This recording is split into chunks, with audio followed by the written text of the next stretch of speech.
Coming up tonight, we return with the second part of our bracket challenge of the best landmarks in America. We've got 8 combatants entering the evening, but only one will leave alive. What will be declared the best landmark in the nation? Stick around, we're going to find out next. This is Up for Debate, episode number 135, recorded January 17th, 2019. Landmarks, a monumental winner. Hello, everybody. Welcome to this episode of Up for Debate, the debate podcast where the two hosts agree on everything. I am Sean Jennings, joined as always by a man who should absolutely be remembered in giant statue form. It is Matt Mariani, our own Statue of Liberty. Yeah, if possible, I'd like that statue to be made out of, we'll go Velveeta. with Velveeta. Velveeta would be interesting. I like that. Yeah, I think I was going to say cookie dough, but Oh, that's pretty good. yeah, either way, it would I think it would withstand the test of time until it's time for dinner. Now, what would the Matt Mariani legacy statue look like? Like, what would it be wearing? What would it be doing? Because Lincoln famously sits. What? Super buff. Just and ripped. I would be He's ripped. Just like stupidly ripped. Like the point where it's like Chris Evans and Captain America ripped? Like beyond that. Whoa. Like it would be like that, but if he was also an anime character ripped. Holy just like shit. ridiculous. Yeah, You're gonna have like a 12-pack. Exactly. A 12-pack on my 12-pack. Crazy and ripped. And I would be holding up a sword. Okay. Pointing it toward the horizon, and it would say underneath it, onwards. Wow, you have a very high opinion of yourself, which is great. Don't ever change, because that's amazing. That's how people will. Oh yeah, that's how I remember Matt. Just like that giant 20-foot tall ripped statue. Yes. God, those abs. Sometimes before I close my eyes at night, I see that very statue. Now I know why Katie married you. Will marry you. She's going to build that statue for me. We've already got the plans. That's where all the money for the wedding's going. It's going towards the statue. Like they built the pyramids for the pharaohs, they will build the giant statue as your tomb. And many tourists will come and visit it. They sure will. Like many of our landmarks we have on tap this evening, Matt.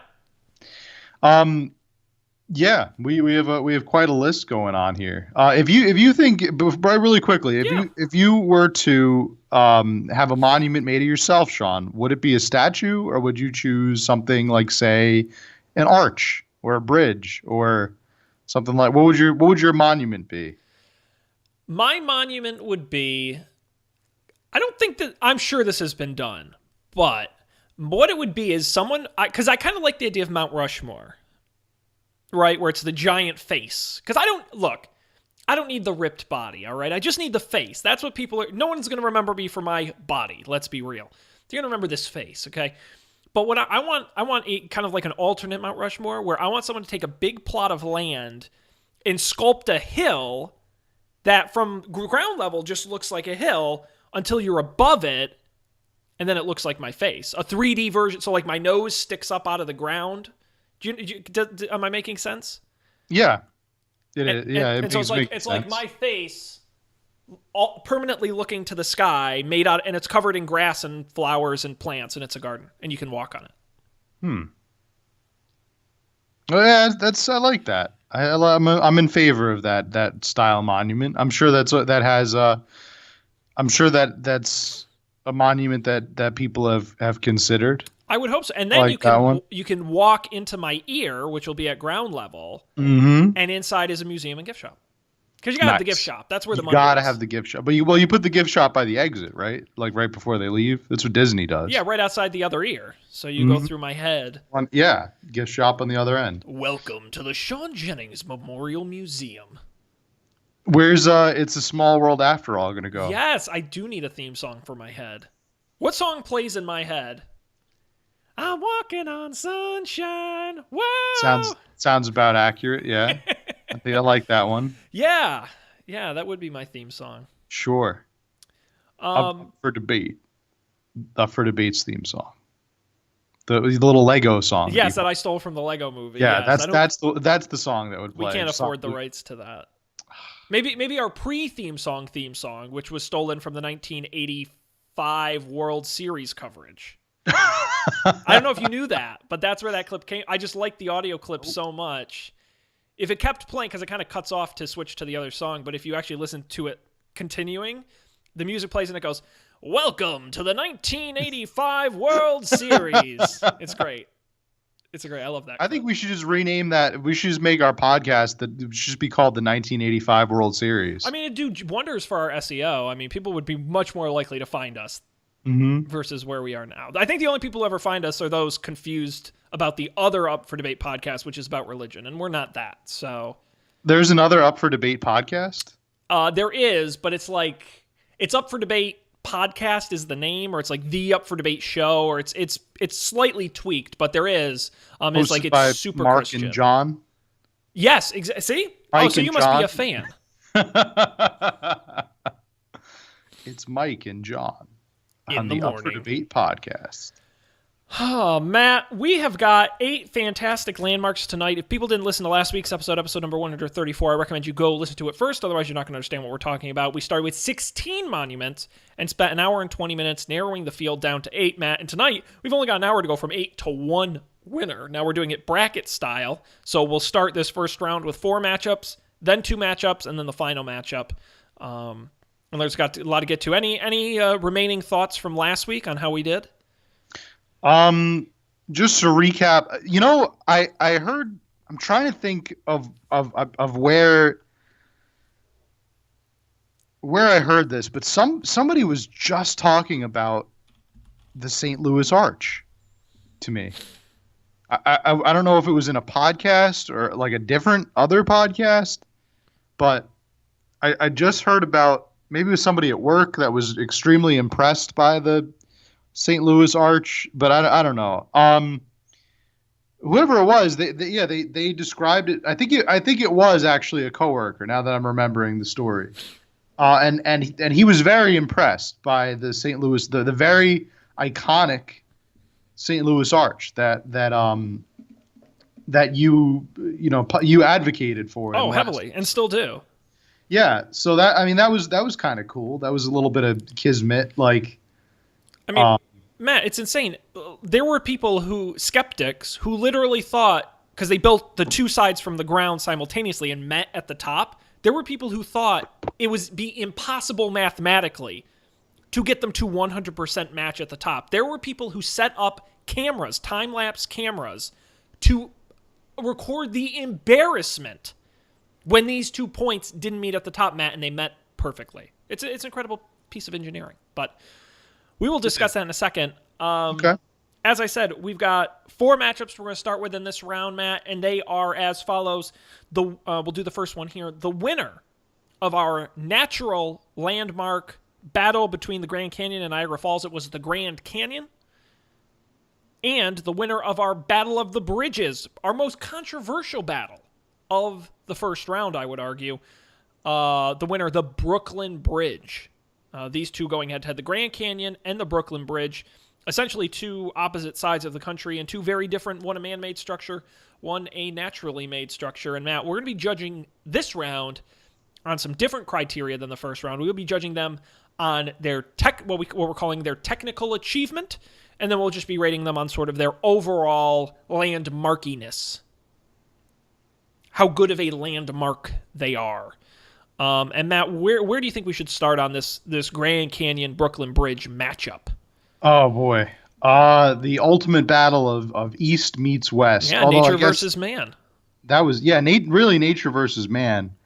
Yeah, I was gonna say the East meets West battle. We kind of had that last week, right, with Brooklyn Bridge v Golden Gate Bridge, which I got to be honest, I thought we were gonna get a lot more flack from our West-loving West Coast audience. I mean, I'm still giving you flack for it, so I don't know if that counts. Nah, it doesn't count at all, Sean. Okay. So we've got what? We've got the ultimate hole in the ground versus the ultimate bridge over the ground. Where do we begin? Which one? Where do we start? Well, Matt, I will point out, if we're going to decide who is better, it would take roughly 18 probably closer to 15 Brooklyn bridges to span the widest part of the Grand Canyon. So that's some scale for you. How many bridges exactly? It's put it this way: you could take the Brooklyn Bridge and put it vertically at the deepest point, and it would and the bridge would be totally inside of the canyon. That's how deep it is at its deepest point. It's about a mile deep. Yikes, that's pretty deep. Yes. Let's look at pictures of this Grand Canyon. You are you not familiar with how it looks, Matt? I've heard it's very grand. Oh, it is very grand. I'll It's a give big it hole. that. Like I mentioned last time, it's bigger than the entire state of Rhode Island. We mentioned that on last week's show. So it's quite large. I think in that respect, I think the Grand Canyon deserves a lot of credit, especially because it is so long, up to 277 miles long, carved by the Colorado River. But the Brooklyn Bridge, of course, one of the oldest roadway bridges in the United States and the world's first steel wire suspension bridge. So certainly innovative. I mean, when we talk from the technical perspective, the Grand Canyon is just a lot of water flowed through it over a long period of time. I would argue there's nothing particularly technical about it. The Brooklyn Bridge, certainly a feat of modern engineering. People literally didn't think it could be done. There had been talks of many years before it was actually built that people had proposed it, and the budget was like the equivalent of $100 billion today or something. I mean, the price to construct it was almost impossible because they didn't think it could be done, and the Brooklyn Bridge ended up being built. So credit where credit's due there. I think from a technical perspective, you've got to really like the Brooklyn Bridge on this one. Yeah. It's technical. Brooklyn Bridge really does have an edge at a tech, but then again, how is this a fair matchup for Grand Canyon? Like when we talk about a technical matchup, because the Grand Canyon is a totally, it's not a man-made. This is not a man-made landmark here. Yeah, but I think, like I said, I think we should be grading it on two things. I think we should be grading it on technical achievement, but we should also be grading it on its landmarkiness, which is a term I made up to indicate how good of a landmark it is. And the problem with the great thing about the Brooklyn Bridge is visually, see a picture, hey, that's the Brooklyn Bridge. The Grand Canyon is just a big hole in the ground. Now, it's a very pretty hole, don't get me wrong. It's hard to put the Grand Canyon on a postcard versus... The Grand Canyon, put this way, is not a visual icon, I would argue. It's an icon for its size and maybe for its select beauty, but the Brooklyn Bridge is a pure visual icon, and for me, that makes it an almost better landmark because it is more recognizable and it is more specific. I mean, the Grand Canyon is it's just a big thing. It's massive. But the Brooklyn Bridge it is what it is, and so you can really point to it and say, hey, that's the Brooklyn Bridge. Does that make sense? Yeah. I get it. I definitely get it. So which one should win here? Which one deserves the ability to go on, the right to go on? We each get a vote, Matt, and I'll say I think the Grand Canyon is a better thing in general because I think it is more unique. I think it is certainly older, but I think in terms of a landmark, using I didn't even bother to look up the definition of what a landmark actually is. The old standard Webster's Dictionary defines a landmark as, it says here, a landmark is a recognizable natural or artificial feature used for navigation. Okay, a feature that stands out from its near environment and is often visible from long distances. In its modern use, the term can also be applied to smaller structures or features that have become local or national symbols. I think if we're going by that definition, you got to give it to the Brooklyn Bridge because the Grand Canyon, by definition, blends into its environment and is not really visible from long distances because it's a giant hole in the ground. Okay, but at the same time, don't people come from all over the world to visit the Grand Canyon? You don't see too many people, visiting the United States just to see the Brooklyn Bridge. But to come to this country, to take a tourist trip to this country, just to see the Grand Canyon, I think is a more common thing to see, isn't it? I think if you count New York City as a whole, I think is visited more than the Grand Canyon. But if you just talk about people going there specifically for the Brooklyn Bridge, you're probably right. Yeah, I mean that's a fair point. But a lot of people also saw Jackass the movie, so who knows what if people are good judges of culture and of you know of what's good and not. So I'm with you on that. Well, we each get a vote, Matt. So which of these two do you pick? All right. I'm You gotta that decide. was just more It's good that evidence. was that was arguments for argument's sake, I guess. By by the you're right. This does say the title of our episode is U.S. landmarks, not U.S. tourist sites or U.S. Structures. So I guess my vote in this case would have to be Brooklyn Bridge. And you know what, Matt? If I had to choose to visit one, I would rather visit the Grand Canyon. But I think in terms of a landmark, I think the Brooklyn Bridge wins as well. It's got to go on. All right. I agree. Mark that down in your books, folks, for those keeping their brackets at home. That's the quarterfinals. Quarterfinal, Final Four. Made it to the Final Four. Can legally we use Final Four? Does the NCAA have that trademarked? I think we just have to say sponsored by the NCAA and all of its affiliates every time we say it. So trademark. Just keep ourselves National College Athletics Association. CYA. Yeah. Well, Matt, we got to find out who the Brooklyn Bridge is going to face in the Final Four because we've got our next matchup. It's the winner of the historical landmark battle, the Alamo Mission in San Antonio, Texas, against the big thing that got built matchup. The winner of that being the Gateway Arch, better known as the St. Louis Arch in St. Louis, Missouri. And oh boy, Matt, I don't think we have a more different matchup than these two structures. One, the Alamo, an old Spanish mission built in the 18th century, secularized in 1793. Of course, the famous Battle of the Alamo in 1836. And the Gateway Arch, which was constructed finishing in 1967, so certainly much more modern, in the city of St. Louis, built for a cost of $13 million, about $77.5 million today. Very different. All right. Now, Sean, can you go inside of the Gateway Arch? That's a great question, Matt. You absolutely can. You can not only go inside, there is a specially built elevator that takes you to the top of the arch where you can actually hang out and get your picture taken. I do recommend you look up the picture of the elevator and the top of the arch. It's absolutely fascinating. It's just these little pods. It takes about 4 minutes to get to the top of the arch, and you can take photographs and hang out. It's a $1 cost of admission to get you up to the top.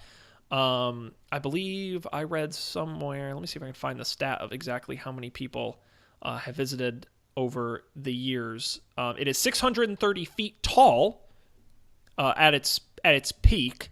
It's the same distance wide between the 2 points of the arch. Let's see if it says in here the tourism numbers, because now I'm curious. But public access. 619,000 visited it in its first year open, and there is a visitor center at the bottom of the arch that tells you about the history of it, and the Museum of Westward Expansion. The observation area offers views up to 30 miles to the east across the Mississippi River. Can hold about 160 people up in there.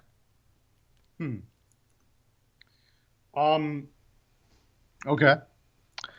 So on our two metrics here, yes, we have technical achievement and, in your words, landmarkiness. Yes, quality of landmark. Quality of landmark. Okay. So that's more of like a meta statement, right? The meta statement of how aspects, good is it at being a landmark? of being a landmark. Yeah. Okay. We start with the Alamo. Let's start looking at the Alamo. Sure. In terms of landmarkiness. No, in terms of technical achievement. Yeah. What would you say sticks out about the Alamo? Absolutely nothing. It's just a building. Really? I'm going to be completely honest. Look, this isn't its category to win. I'll be the first to admit it. It's just a building. It's just a regular old building. A very mediocre building. It's Now not you've been. famous for being. That's the thing. The Arch is famous, and a lot of this, the Brooklyn Bridge, you can name a lot of these, are famous for, wow, how'd they build that? The Alamo is famous for the site of a battle. It's not famous for being a cool building. So I was gonna say I haven't been to the Alamo. You've been to the Alamo, I have correct? not been to the Alamo, no. But I've seen the Dennis you're a Quaid real life movie. Texan. You're a real life Texan, Sean. How can you have not been to the Alamo? I lived very close to it, but I never. But also, it was one of those things, and this gets into the landmarkiness thing. I don't want to go there. It sounds very boring. It's a building where something, it's kind of like the Gettysburg Battlefield. It's like, do you really need to go there? Like, there's nothing there now. It's kind of the same idea. It's just a building. We're gonna get so much hate mail from Texas. Yeah, I was gonna say. You know what? I'm not a part of this. I haven't started saying anything bad about the Alamo. Matter of fact, I love the Alamo. I think it's great. Really play the Matter field. of fact, I think it's a hell of a lot better than some Arch. That's for sure. Yeah, those Yankees in St. Louis. I ride my horse right up to the Alamo. I'll hitch it right in front.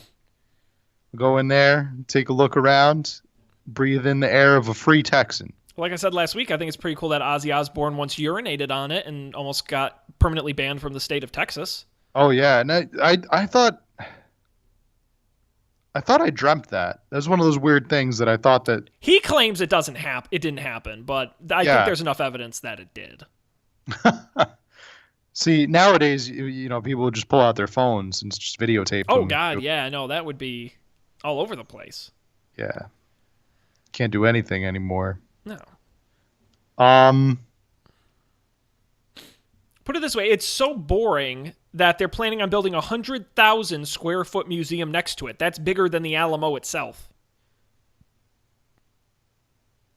Really? Yeah. Now, interestingly enough, the Alamo is considered a World Heritage Site by the United Nations Educational, Scientific, and Cultural Organization, UNESCO, which sites judged important to the collective interests of humanity. I think if we were scoring this on historical impact, I'd give it a perfect 10. Oh, sure. Totally. Sure. That's no debate, but that's not what we're grading on. Yeah, it's gonna be real tough for the Alamo to win this category. Like you said, it is a building. It's an older building, and it's not that remarkable in terms of style. It's actually very unremarkable. Yeah. I as much as historical as this site is, it really is not doing any favors in the for itself in this category, our category of technicality and construction. Now, landmarkiness, I think it looks good on a postcard. So that's kind of my minimum standard to being a good landmark. You got to look on a postcard or a stamp. And I think the Alamo does. It's got a good shape to it. Mm-hmm. The building, it's got a good look to it. I think it's got a great name. I think Gateway Arch isn't as good as the Alamo. It's a really recognizable name. So I give it that. And I think its history plays into the landmarkiness a little bit. So I think it gets more credit in that category, certainly. Well, yeah, landmarkiness. I think we have an argument for it. When you think landmark, but then again, if you were to ask somebody, okay, draw the Gateway Arch, well, and then somebody else draw the Alamo. To be fair, and if you were to ask somebody that has never been to either one, but that's, I mean, hang on, I don't agree with that, because that's like asking someone to draw the pyramids. It's a triangle. You know what an arch is shaped like. Even if you've never seen the arch, I would say that the Gateway Arch is very unique. It's not just an arch. It's like a big arch. I was going to say a vaulted arch, but I don't actually know if that's true. Oh boy. No, it's a weighted catenary arch. A weighted catenary arch. Whatever that means. Yeah, look, I mean, the Alamo gets credit, right? That's got to be the most famous landmark in the state of Texas, correct? I don't think there's one you could point to that's more famous. Yeah. Maybe I guess the Astrodome, right? Eighth wonder of the world, first enclosed indoor stadium ever built. Mm-hmm. Um, but I mean, man, I can jump right to my conclusion on this one because I don't really think it's all that close. I think the Gateway Arch wins for me, but you're entitled to your vote. So Um. Yeah, I know, but I just I find it hard to I find it hard to you know give this one to the Gateway Arch just because it when we say a landmark, well, I don't know. I mean, I guess it's equally valid as a landmark. I mean, You know what? it's giant and a cool shape. I'm So gonna I'm gonna probably get overruled here in this case because I want to give half a vote to the Alamo you can do that. and then just not give a vote at all, like half a vote to Gateway Arch. Well, it's Gateway Arch is still gonna win because it's got my whole Yeah. vote. So, but you can do Yes. that. But what's No, your? all right. So I would like to personally support Uh huh. the Alamo, Uh huh. but I do believe that Gateway Arch should win this category. I think that's rightfully so, just because, I'll take it. yeah, just because it is a landmark. It is technically much more impressive than the Alamo. Matt, I think if there's I'll give any it to that. reason to advance the Gateway Arch is so that it can take on Brooklyn Bridge in the Final Four. Who boy is that going to be a that's matchup? that's gonna be a show. That's going to Absolutely. be a show. But Matt, we got a couple more semifinal. No, I guess it would be quarterfinal matches to get through here. Starting with our Battle of New York. I'm very excited about this one. We've got the winner of the we've got the winner Statue of Liberty going up against the Empire State Building. It's amazing to me that the Brooklyn Bridge, the Statue of Liberty, and the Empire State Building all made it to the final 8, and 2 of them, the Brooklyn Bridge and the winner of this, will continue on to the Final 4. So New York, a very strong showing in our tournament, in our bracket here. And that Statue of Liberty, Empire State Building, big parts, very iconic, very different. That is for sure. One, a statue built in France, shipped over here, lives on an island. The other, at one time, the tallest building in the world, an iconic Art Deco structure. It's going to be an interesting one here. Yeah, we will see. This this is the one I've been looking forward to. This is the Well, you're a real New Yorker. indeed a real New Yorker. You're walking here. I'm walking here. You sure are. Pepe's Pizza. Well, I was going to say, which is better, famous original Rays or original famous Rays? Gabagool. Good answer. So, I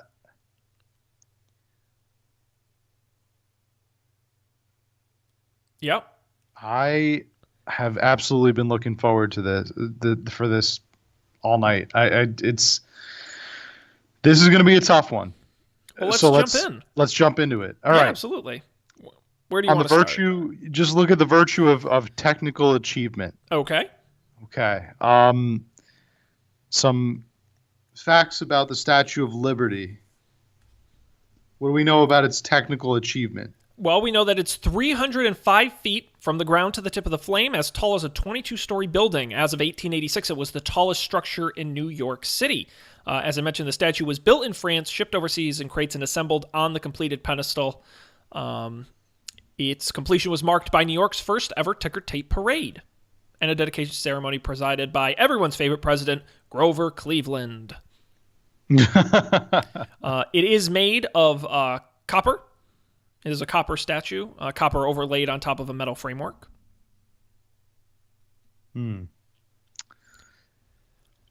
Certainly a unique structure going up against the Empire State Building. A roof height of 1,250 feet, a total of 1,454 feet when you include the antenna. When it was completed, it was the tallest building in the world as of 2017, the 5th tallest completed skyscraper in the U.S., and the 28th tallest in the world. It's also the 6th tallest freestanding structure in the Americas. Completed in record time.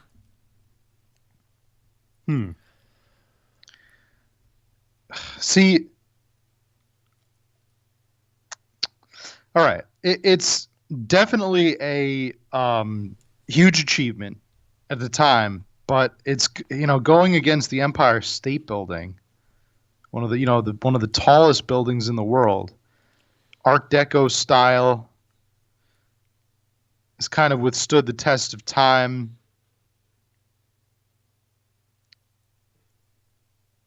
Oh man, this is tough. This is a tough one. I mean, I can say for me, they split the categories. They split the two. One wins one, and one wins the other. For me, I think on the technical side, I have to give it up to the Empire State Building. Obviously, the Empire State Building is 4 Statue of Liberties tall. I mean, it's an absolutely it's an engineering marvel. They didn't think buildings could be built that tall, over 100 stories. And it was built in record time, as we talked about last week on the show, with a crew of thousands building this thing back before they had, safety rules and unions. That they could put this structure up is an absolute engineering marvel, and it stood as the tallest building in the world for quite a long time. And like I said, it's still the 5th tallest in the country. So for me, I think from a technical achievement, Statue of Liberty, very cool. It's a statue. We've talked about lots of statues. I got to give it up for the Empire State Building. When it comes to the worthiness of it being a landmark, I'm going to go in the other direction, because while I think the Empire State Building is a gorgeous building, we talked last week about its Art Deco styling. It does have an iconic look, and it is very recognizable with the city of New York. I just don't know how I think Statue of Liberty, in terms of landmarkiness, has to be near the top of all 16 we've talked about. I mean, it's got such a unique shape, a unique color, a unique location. I think if you think of America, quote unquote, like that's one of the first pictures that comes to your mind. I don't think it gets more landmarky than the Statue of Liberty, in my opinion. Empire State Building, very close behind it. I don't think, by no means is the Empire State Building a slacker on this category, but I think for me they split. They split, so it's going to be a tough final call. But that's how I feel. What do you think? Really tough one. I'm just thinking in the category of landmarkiness. I'll go through my entire thought process on this. I started out by thinking, how timely both of them are, and how each one of them is kind of has more. I think I would argue more so than any of the landmarks on this entire board has managed to adapt itself to a modern age and is still relevant. Like all the other landmarks on here, I think are affixed. They're affixed in their own time periods, in their own spaces. Sure. I think these two are truly timeless. Absolutely. Timeless landmarks. And I think just a perfect example. I was thinking about the Statue of Liberty when I was going to make this argument, thinking about how it's become a symbol for immigration to this country. It's become a symbol for hope, for liberty, many different metaphors to different people, means different things to different people. Strength, unity. But then I'm also scrolling through. I was going to go with that argument in favor of the Statue of Liberty, but I'm scrolling through just general images of the Empire State Building, and I'm just thinking, this is just a building. There's nothing really, it's timeless because it's so tall, and everybody remembers how the height and the majesty of it all. But I'm scrolling through, and I'm remembering that the Empire State Building has these lights on it. Yeah. These laser lights. Yeah, that very tall mast. And they're very known for lighting up for different causes. Sometimes when a sports team wins, they'll light the building up green for the Jets or blue for the Giants. They did it for the 2016 election, where one side would get more blue or one side would get more red as the votes came in. That's exactly the direction I'm going in. Is I'm reading now. It's been lit up for plenty of things other than outside of the sporting world. It's been lit up for like you said, the election. It's been lit up for LGBTQ rights. It's been lit up for the the for Day of Remembrance for the Holocaust. Yeah. It's been lit up for Hispanic heritage. It's been lit up for Black heritage. It's been lit up for all sorts of different moments to kind of, and in that way, I think that the Empire State Building is equally as timeless. Um, in that it is moved into the modern age seamlessly, I Mm-hmm. think, and it almost takes on its own personality, its own kind of characteristic in that regard. I mean, Matt, I would go. So I'm curious your thoughts on the statement I'm about to make, which is the New York or the Empire State Building could be the most iconic non-government owned building in the nation. Because I think like the White House or the Capitol building you could argue is more iconic, but Right. in terms of like just privately owned buildings, it's got to be the most iconic in the country, right? Yeah, I would say more so. What it would its rivals would be like the Sears Tower, Yeah, the Chrysler the Hancock building. building. Yeah, what's the one in the famous one in San Francisco, the Trans something building, Transamerica building. Oh, right. Right. Maybe like the Space Needle Oh, in Seattle? in Seattle. I Who owns the guess Space Needle? I don't think it's the city, but I'd be curious. Or maybe like the Who Luxor owns- in Las Vegas. Yeah, but I would say that the Empire State Building is way more iconic than any of those Well, there you places. go. But yeah, uh, just for the record, the Space Needle is owned by Pacific Northwest. No, that's the region that it's in. That's not the company that owns it. I thought it was owned by Pacific Northwest. Oh, it says here it's owned by Seattle. Oh, no, that's the The city. Seattle it says. Corporation. Fun fact, Sean, the Pacific Northwest is They own a lot of real estate still- up there. yeah, it's actually yeah, I was just making sure San Francisco is not considered part of the Pacific Northwest. No, That's the only part of the country that I have never been to. the Pacific Northwest. I've never been to the Pacific Northwest, and Well, I've always loved to go. When we take Or the show I've on always tour, wanted Matt, to go. Yeah, when we're on tour, yeah, Sean and I will we'll be selling out stadiums in playing Seattle. Yeah, come and see us. Key Bank Arena, we're coming for you.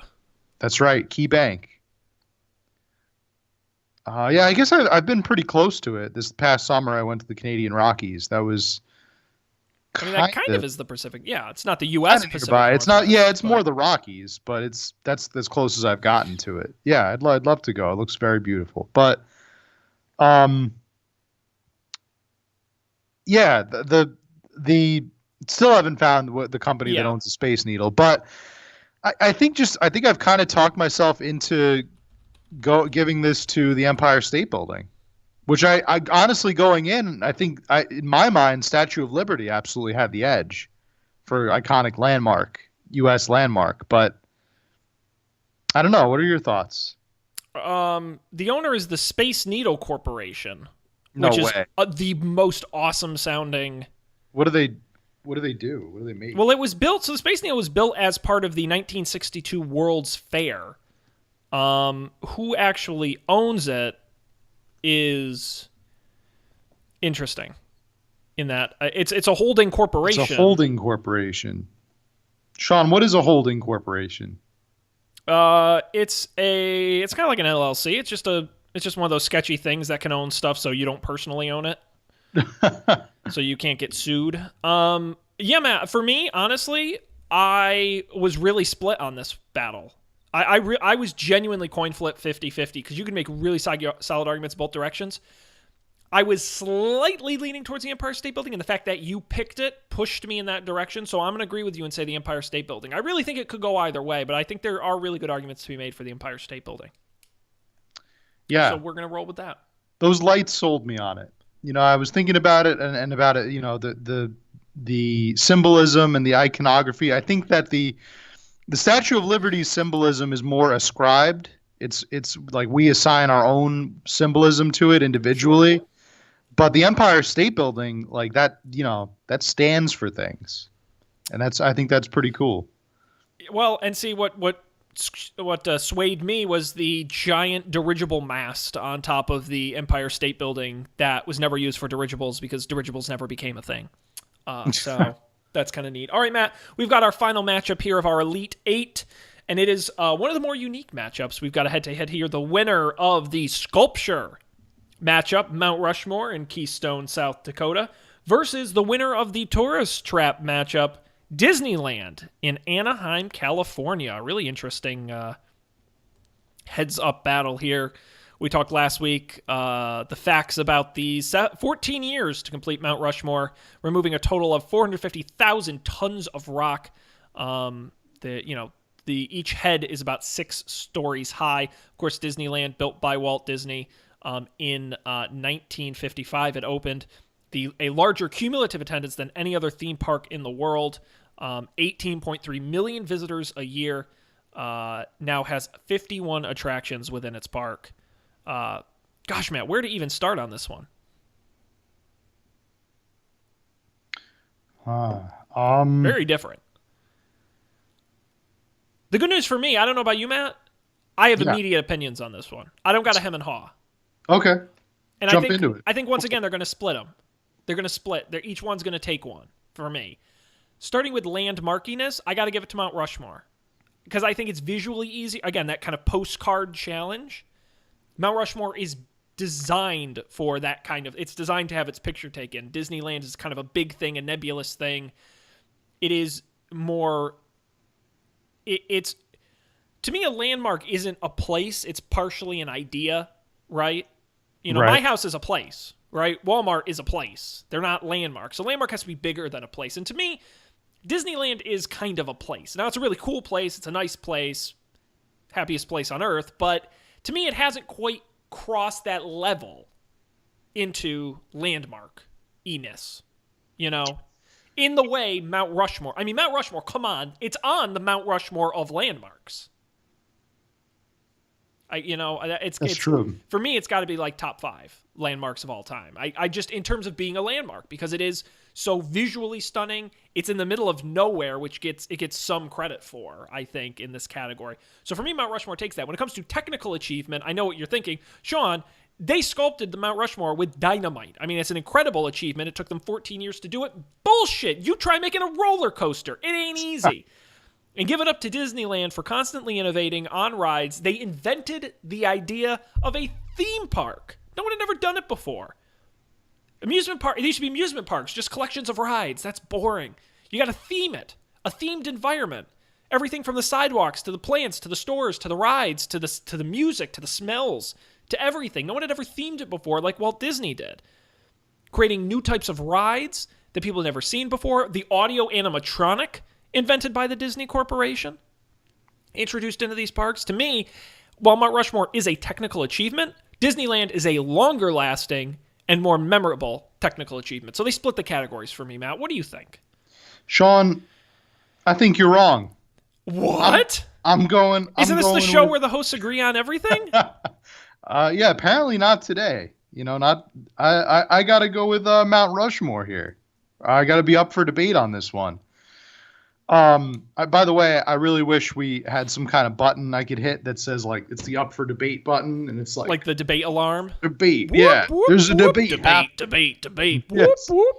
Man, your battle stations, and I put my hat on and Yep, your battle ready cap. to go. Battle cap. I'm in battle form. Yeah, Sean, I gotta say, I want to give this one a Mount Rushmore. Okay. I think that Mount Rushmore is more iconic as a landmark because I'll tell you one simple thing. We're going to go back to my drawing test here. Okay, you hand 2 kids blank sheets of paper. You ask one to draw Mount Rushmore. You ask one to draw Disneyland. I think the one that draws Disneyland, you might think will draw like an iconic representation, but what they're going to do, Sean, they'll pull like their favorite memory of Disneyland or something like that. Sure. Guaranteed, they were probably. I would bet dimes to donuts on this one that they were probably bored to tears when they went to Mount Rushmore. So they're probably going to draw, they'll draw the faces that they saw because that's really the only thing you can do at Mount Rushmore. But we're not arguing for which site is more fun or thrilling. True. We're arguing for which one is the more iconic U.S. landmark. And I got to say that's got to be Mount Rushmore. I mean, it's on currency. It's been painted Which in currency is it on? oil paintings. It's on a currency. It's been painted on oil paintings. It's been featured in movies, like we said, with North by Northwest. Disneyland isn't even the best iteration of Disneyland. But it is Disney the original. World is much better. But it's the original. Doesn't matter. Disney World is much better. Everybody agrees with that. Everybody. Well, yeah, because it's in Florida where land is cheap, and I get why Disneyland isn't better. Big and exciting and fun and inviting and the happiest place on earth. They do have Avatar Land. Disney World. Yeah. So now, what I will give you is, when the quarterbacks win the Super Bowl, and they dance around and they say, "I'm going to Disney." Do they still do that? No, they don't. They stopped that a couple years ago. Why did they stop that? Well, because they got paid to do that. They didn't do that for free, and then Disney stopped paying them, so they don't do it anymore. Do you think that anything will ever take its place? I would love them I'm to going say, to Papa John's. No, Matt, I think they should be, hey, Tom Brady, you just won the Super Bowl. What are you going to do? I'm going to Mount Rushmore. Yeah. That's my Tom Brady impression. That didn't sound anything like Tom Brady. Yeehaw, I'm Tom Brady. I was going to say, you think Tom Brady's a Texan? Shucks. Oh, tarnation. Oh, yeah, my vote's for Rushmore. All right. Matt, I tragically and upsettingly am going to agree with you and give it to Mount Rushmore. I think Disneyland deserves more credit than we're giving it, but I think Mount Rushmore should win. Here's the final problem I have with Disneyland is I think it represents this like idealized sense of our culture that I think that doesn't really do us any favors as a society. Yeah, to kind of like idealize this like fantasy dreamland of happiness. I don't know. But I think that's a healthy activity and Scares imagination. Me. I don't think there's any. Hey, Mount Rushmore raises our elected leaders to the status of gods. So you're very right about that. I did not. I totally didn't. Never. Yeah. Many of them many of them own slaves. That's Only one of them has roller coasters. That's all I'm saying. There's only one, because there's Mount Rushmore, but there's also Splash Mountain. So which one would you rather ride? Yeah, that's true. You got a point there. Matt, we've got our final four set and ready to go, and we're gonna hammer through this here. Quite a matchup. Some very different ones, which I'm very happy about. And let's do our first final four battle here as we approach the winner: the Brooklyn Bridge versus the Gateway Arch. Hoo boy. Boy. Now, how do we want to look at these in this round? I wanted to propose a new metric. Great, I love it. Fun facts. Which one has the better fun facts? The more fun facts. I figure since now we're reaching the end here, I think we've got to make it a little fun. I love it. So people keep staying tuned in. No. So fun facts. Who has better fun facts? The Brooklyn Bridge or the Gateway Arch? Now, Matt, before we get to that, I'm going to propose my metric for this round. Yeah. Because we've been doing 2 metrics per round. My metric is going to be the tourism metric. Which of these would be more fun to visit?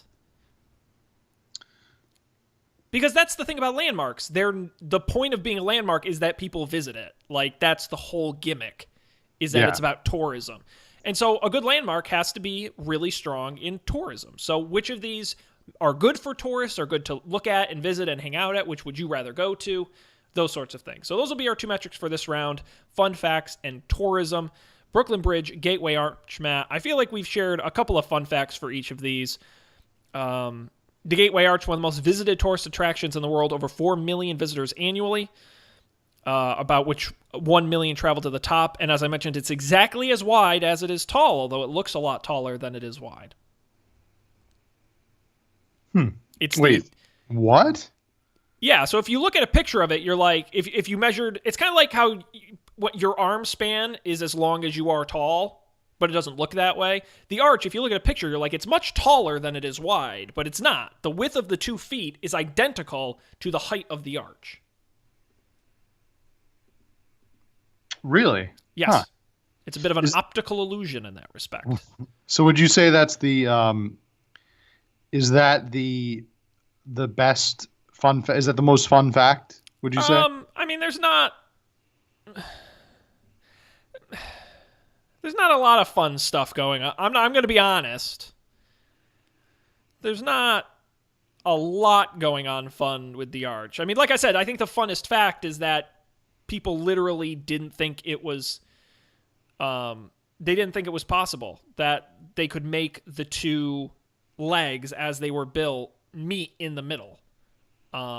They just didn't think the math could be done for it to work. And they were wrong. People thought it was impossible. That is a all right, that is a fun fact. The most fun fact I found about the arch is I guess this actually would kind of fit in with your transportation fun fact, really. So I'll save that one. But a fun fact about the Brooklyn Bridge, I was reading about this earlier. They used to hide wine in it. Oh. Let me see if I can get it. The elephant fun fact I liked with the Brooklyn Bridge, yeah. Yeah, with the circus man. P.T. Barnum walking Barnum. 21 elephants across the bridge in May of 1884 to show how sturdy the span was because people didn't believe it. Right. They didn't think it was safe. That's a good fact, but you got fact number 2. There were engineers built sizable vaults that were up to 50 feet tall into the bridge beneath its anchorages. Thanks to the cool temperatures kept, these granite-walled storage spaces turned out to be the perfect wine cellars, and they were rented out to the public until World War I. The company, A. Smith and Company Productions, forked over $500 a month. This is back in the early 1900s. That was a fortune. As rent for the Brooklyn side vaults, while the liquor distributors, Leidy's Brothers, paid a pretty $5,000 for the prime real estate beneath the Manhattan anchorage. They stored wine there. Do they still? No, that was only until World War I. Okay. Then I guess Prohibition hit, and that was the end of that. Yeah, in the 20s. So, yeah. Neat. Here's the fun touristy fact I found about the arch. Is that near the top, there's a tram. Yeah. There are actually 3 modes of transportation up the arch. You have a staircase. You have 2 staircases. You have an elevator, and you have a tram car in each leg that can bring you to the top. Yeah, when you look at the structure, you're like, I don't understand how people get to the top of that. But it's actually pretty simple. They've got some stairs and a tram. Yeah, Matt, I think from a tourist perspective on these 2, I think the Gateway Arch is certainly more interesting from the respects of the view is going to be a lot better. Obviously, the Gateway Arch much taller than the bridge, and in a more flat part of the country where you're going to get much farther views. As you mentioned, you get to ride those cool trams up to the top. Very neat to visit. Very fun to photograph. The downside, it's in St. Louis, Missouri. And why are you in St. Louis, Missouri? Unless you're touring the Budweiser factory or taking in a Cardinals game, you have no reason to be in St. Louis. So, to me, the location is real hindrance on the tourism factor. But I do think, in terms of what you can do once you get there, it definitely has a leg up over the Brooklyn Bridge, which, while iconic and in a better city, is just a bridge. You can walk across it. You walk across it in the other direction. Boom, you've done the Brooklyn Bridge. It's more utilitarian than the arch. It has an actual working purpose. which is great for those who live in the city, not so neat for tourists. As we mentioned earlier, you don't go to New York City to visit the Brooklyn Bridge. You just happen to see it while you're there. Yeah. So what do we think, Matt? You know what? I'm thinking right now that I'd kind of like to visit St. Louis. I'm sure it's a very nice city. You know, a lot of people don't give small cities credit. There's a lot of cool things to do in small cities in this country. You don't have to go to Los Angeles to have a good vacation, or New York. Go visit Chattanooga. Shop your local. Shop local. See what's up in Memphis. Shop in local businesses. Visit your local cities. Go visit the Alamo in San Antonio. Yeah. Go to Nashville. I've heard good things about Nashville. Don't go to Tallahassee. Don't go to Tallahassee. Terrible place. Yeah. Maybe avoid that. But Macon, Georgia, lovely place. Macon, Georgia? Yeah. Okay. I believe you. I've never been. Had a good time in Savannah. Oh yeah, absolutely. Shout out to Savannah. Sure. Baltimore is a great city. Town. Yeah. Indianapolis. Yeah. Yeah. Yeah. So I'm giving it to the Brooklyn Bridge. Are you going to give it overall to the Brooklyn Bridge? I am. I'm giving it to the Brooklyn Bridge. I feel like I've come too far. Is that really a surprise, Sean? I know, I've been kind of lobbying for the Brooklyn Bridge this whole. I know, but I've been lobbying for the arch the whole time, Matt, and we've got to break this tie somehow. That's the problem. I know. We're kind of at an impasse here. So either you've swayed me and I go towards the Brooklyn Bridge, or I force a tie with no idea what we'll do for a tiebreaker. Because I did not think of that ahead of time. Okay. If they got into a fight, right? Pretend they turned into like giant mechs and just started fighting each other. I like this. Okay. Who would win the fight? The Brooklyn Bridge or the St. Louis Arch? Well, it's interesting. They're very different fighters, right? Because the Brooklyn Bridge is I would think is very is almost like a sumo wrestler, right? Very dense, very hard to move, very chunky, and the Arch very very quick and nimble, right? So who's going to win in a fight between those two?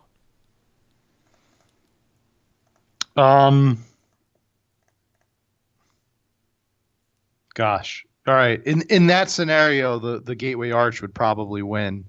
But my argument is that I think the Brooklyn Bridge has fortitude. You can not if St. Louis Arch took one punch, I feel like it would just like be out of the fight. You know what I mean? Like Brooklyn Bridge has the fortitude and just kind of the like staunchiness. But it's to stay in the fight. But what I'm saying is it's slower. You're going to get more punches in as the Arch. You're going to be able to get around quicker. You know, this is slow and low. Imagine a boxer taking on a sumo wrestler. Who do you think is going to win? The sumo wrestler. No, the sumo wrestler would win. I don't think. All right, Sean, the sumo wrestler would definitely win. All they have to do is pin the boxer. The boxer's not going anywhere. Yeah, the boxer's too fast. You can't pin it. You can't pin the boxer. But once you do, he's down. Yeah, but you're assuming you do. You're gonna, of course. Matt, let me ask you a different question. Yeah. Let me give you my spin on this. Famously, giant planes have flown under both structures. It's actually illegal now to fly a plane through the arch, but several people have done it. At least 10 pilots have disobeyed that order. The Brooklyn Bridge, famously in 1919, Giorgio Pesci piloted one of the world's largest airplanes under the bridge, a Caproni CA-5. Now, Matt, if you were a pilot, which would you think would be cooler to fly a plane under? Oh, it would definitely be cooler to fly under the Gateway Arch. See, I would say the Brooklyn Bridge. This isn't working. No way. Because the Brooklyn Bridge is harder. The Brooklyn Bridge is harder because it's lower to the ground. The arch would look cooler. Yeah, the Gateway Arch would look cool. All right. Yeah, that I was thinking the same thing. It would look way cooler to fly through the Gateway Arch. But I mean, you want to fly through the Gateway. Like the Brooklyn Bridge, you're like, am I sure I want to do that? But the arch, no, you definitely want to fly through that. It's like a target. Right. It's like in one of those flying simulators. Yeah. Matt, we really have got to make a decision here. Do Uh, you want me just to roll the dice? no, come I'll on. It do has it. to be more exciting Hey, than that. we've broken ties that way before. This won't be Do the we want first to time. put it up to a vote of our fans, Well, like no, a but we need live to know. vote? We need to know the winner right Yeah. now, because the winner of this will take on the winner of Empire State Building Mount Rushmore in the championship. All right. What if I just? All right. Well, I'll put it in a random generator. I've Or got you my want to? D20 right here. Okay. You All just right. pick high or D20. low, because 10 will be the middle, so it's 10 or less, 11 or more. You just say high or low for the Brooklyn Bridge. I'm going high. Okay, he's going high, so if it's 11 or more... Wait. Yeah. I feel like the bridge would have to go low because it's lower to the ground, right? Which one is taller? Oh, the No, arch. The arch, absolutely. Not even close. all right, I'm going high anyway because I think the bridge elevates things above the ground. Okay, which an arch, I guess, does not. Okay, so you're going high. 11 or higher for the bridge, 10 or less. You go under the arch. And the winner of this matchup by random chance is 13. It's the bridge. It's the bridge. The bridge did it. Hey, Matt, if you had asked me at the start of this, is the Brooklyn Bridge going to make it to the final two? I might not have agreed with you. But hey, I love the Brooklyn Bridge. It's a great structure. It's walking here. It is, Matt, and it's walking straight to the championship. And Where it's going to take on. Championship. We're at the hour mark, so we really got to keep chugging here. Our next Final Four matchup, winner takes on the Brooklyn Bridge for the championship. Empire State Building versus Mount Rushmore, grading them on a tourism factor and on fun fact factor. And we've got some fun facts for each of these here. Starting with the Empire State Building. I mentioned last week about the 200-foot dirigible tower. I'm sure there are other fun facts, but by the third time we fought these, I've exhausted most of my fun facts.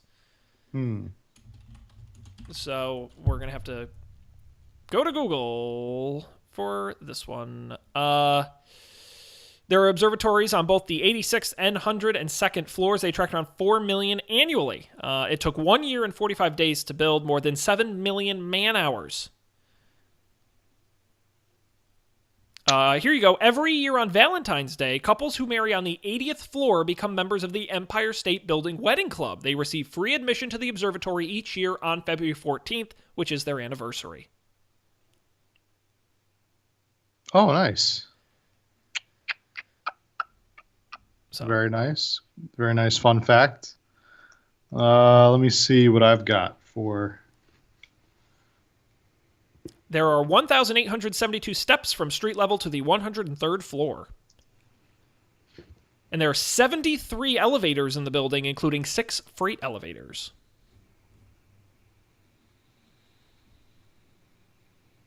Tower lights are turned off on foggy nights during the spring and autumn bird migration season, so the lights will not confuse birds and cause them to fly into the building.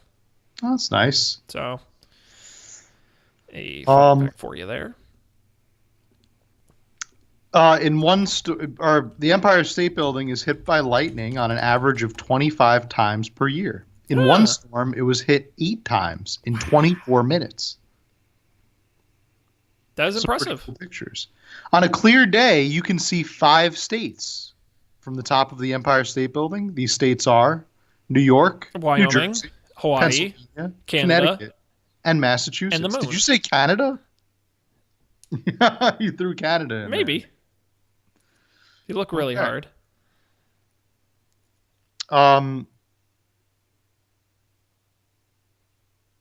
So... And all right, we've got the competition here being Mount Rushmore. Mount Rushmore. Now, it took 14 years to complete Mount Rushmore. No one died while building Mount Rushmore, which I don't think you can say about many of our monuments and landmarks we've talked about. Yeah, probably most of them. Certainly not the Alamo. No. Oh, gosh, no.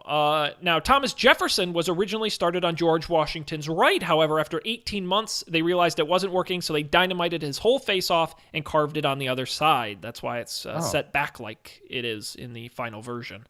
Oh, it's like he's photobombing. A do-over, yes, exactly. Mm-hmm.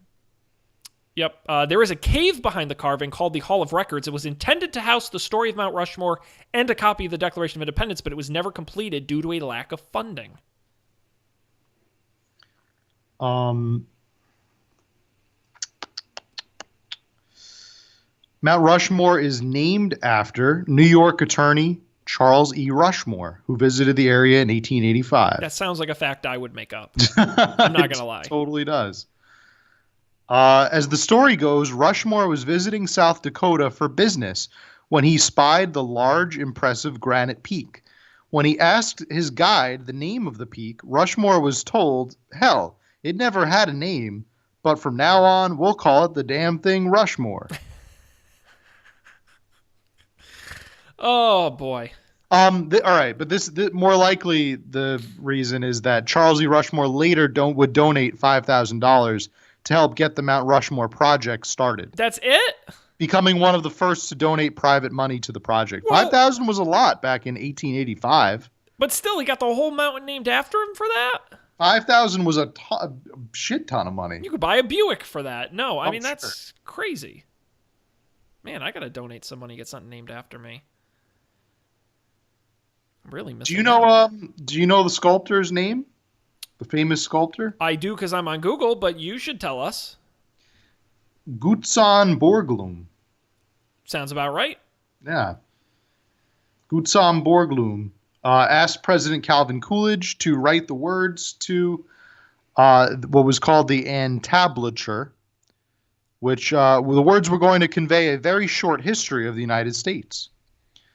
So he asked Coolidge to write the words, and Coolidge accepted. However, when Coolidge submitted his first entry, Borglum disliked it so much that he completely changed the wording before sending it to the newspapers. Rightfully, Coolidge was very upset and refused to write anymore. Oh, that's fantastic. Mm-hmm. Oh, that's awesome. Now, Mount Rushmore sees more than 2 million tourists every year, and it cost just under $1 million at the time to build. Now, Matt, when I look at these two from a tourism factor, I think it's very slanted. I think it's very slanted. Because the Empire State Building is an office building. Not really designed for tourism. Yeah, at the end of the day, it is very very much not really a tourist site. And Mount Rushmore is pretty much the only tourist site in that entire state. It's the only reason to go there. And the thing is, like, if I'm in New York City, as cool as it is, I'm probably not going to the Empire State Building because you're dealing with lines and admission fees. And really, it's just a view.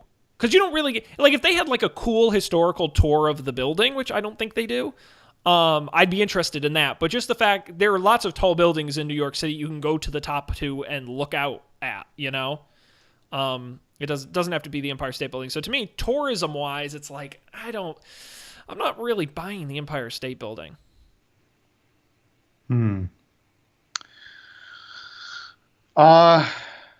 Yeah, it's getting too late to argue on behalf of the Empire State Building.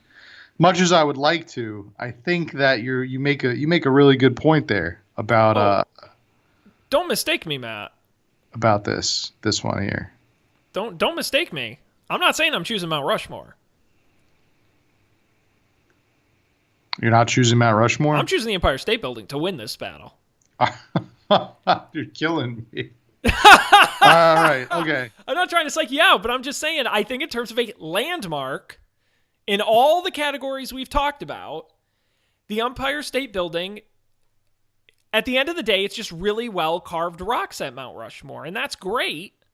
But we had the Lincoln Memorial we kicked out, the Washington Monument, all this sort of stone shit we've already eliminated from. We clearly are not fans of the sculptured stuff. I think the Empire State Building, for what it meant to engineering at the time, to its iconic status, to all the records it broke, to me, it's a definitive structure, more so than Mount Rushmore. But that's my opinion. What do you say?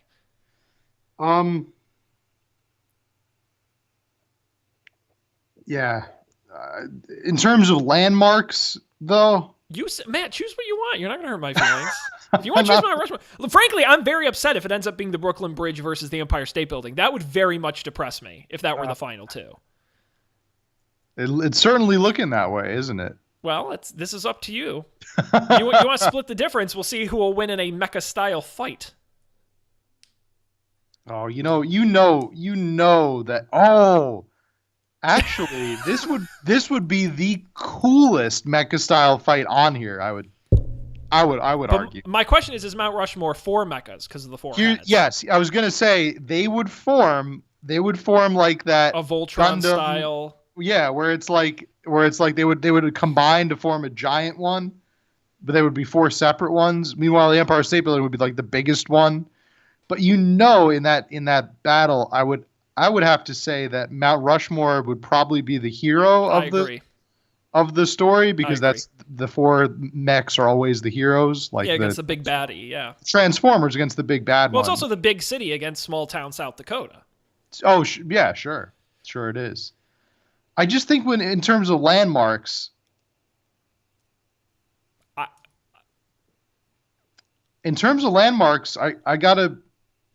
I gotta give it to Rush. How do you not give it to Mount Rushmore in Okay. a battle of Matt, landmarks? Like, I'm gonna write down Mount Rushmore. We're gonna go on to the finals because I don't strongly feel towards the Empire State Building. I'm not like I believed more in the Arch than I do the Empire State Building, so I'm not gonna put up a big fight. all right, So, and since it did win our mecha battle, Mount Rushmore it is, Matt, and we have our final two. We're going to choose a do. winner right now of the. And by the way, people should know this is the definitive answer, so there's no All more right. debate after this. The hold your best hold landmark. your horses here, Sean. Uh huh. I'm gonna put this up to you Okay. live on air. Love being put on the spot. Do we really want to decide this between the two of us? After all, America is a big place. It's got a lot of people out there. I think our listeners might want to Have a vote. Have a chime say. in.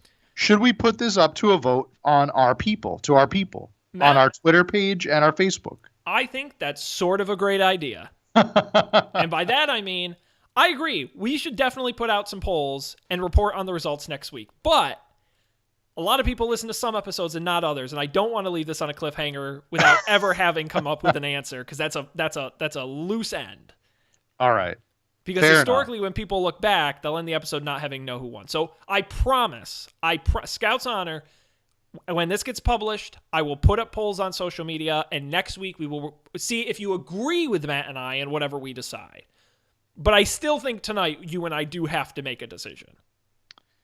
Okay. We can't get off the hook that easy. We've spent now literally 2.5 hours talking about these landmarks. We have to pick a winner. We do. You're right. We owe it to our listeners. And Matt, Let's do frankly, no matter what we pick, people are going to be upset, so we should just own it. We've never gotten one of these brackets right, so Why start now? exactly. Congratulations to the Brooklyn Bridge, our winner. No, all Of right. our We have to have some 2019 amount of bracket. debate here. I mean, Matt, let's forget all these categories. Let's just say which is the better landmark, Mount Rushmore or the Brooklyn Bridge? I say Mount Rushmore. Because again, for me, the ultimate test of a landmark is the postcard challenge, and I think Mount Rushmore fits better on a postcard than the Brooklyn Bridge does. And I would expect it to be more on a postcard than the Brooklyn Bridge. You don't go to the Brooklyn Bridge as a tourist spot. You don't go there as a landmark. It's cool. It's part of the city. Great. Mount Rushmore is a dedicated landmark.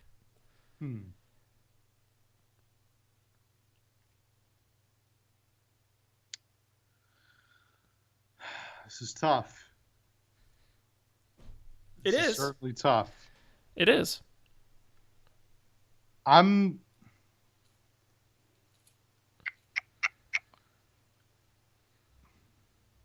I'm not willing to give it up here. I'm going to fight for my Brooklyn Bridge. I say Brooklyn Bridge, Brooklyn Bridge, Brooklyn Bridge, all the way. Oh, boy. Best U.S. landmark in the country is the Brooklyn Bridge. Okay. What do we do now? Are you Googling tiebreakers? How to solve a tiebreaker? No. A certain friend of the show, it says, is on Slack at the moment. So I'm going to see what he says. Okay. And he might not get back to us, so I won't hold too much, but I'm going to see what he says. Maybe he can be our tiebreaker. But Matt, at this point, I don't know what to I I make an argument to me why the Brooklyn Bridge should be better, because I get why it beat some of the other things it beat, but in the ultimate better, just straight up better landmark, period. I don't know. I can't get the argument for Brooklyn Bridge. I don't understand it. It's a bridge. It's just a nice bridge. It's not a landmark. Well, Sean. But convince me. I've changed my mind on the show plenty of times when we've done these brackets. Webster's Dictionary defines a landmark as a recognizable natural or artificial feature used for navigation. A feature that stands out from its environment and is often visible from long distances. Uh-huh. One of these is a lot bigger than the other. Sean, when you are navigating in South Dakota. Yeah. Are you going to use the Mount Rushmore to tell you the direction of where you're going in? Or are you going to say to yourself, why the hell am I in South Dakota when I could be in New York City? Okay, you just mixed your argument in like 18 different ways. That was whack. That is my argument, Sean, and I defy you to counter it. I would counter it by saying, if you're looking for something to help you navigate, you'll probably go with the biggest. And by far, Mount Rushmore is bigger than the Brooklyn Bridge. It's a giant mountain. Yeah, this is a giant bridge. Yeah, but not as giant. I'm going to read to you from a thesis statement by a college student who wrote about the Brooklyn Bridge, calling it a world wonder, arguing that it should be one of the wonders of the world, of the modern world. Okay? And they said, the contemplated work, when constructed in accordance with my design, will not only be the greatest bridge in existence, but it will be the great engineering work of the continent and of the age. That was by John Roebling, the creator of the Brooklyn Bridge. Frank Sinatra once sang in his famous song, Brooklyn Bridge, "Heaven looks at you from the Brooklyn Bridge."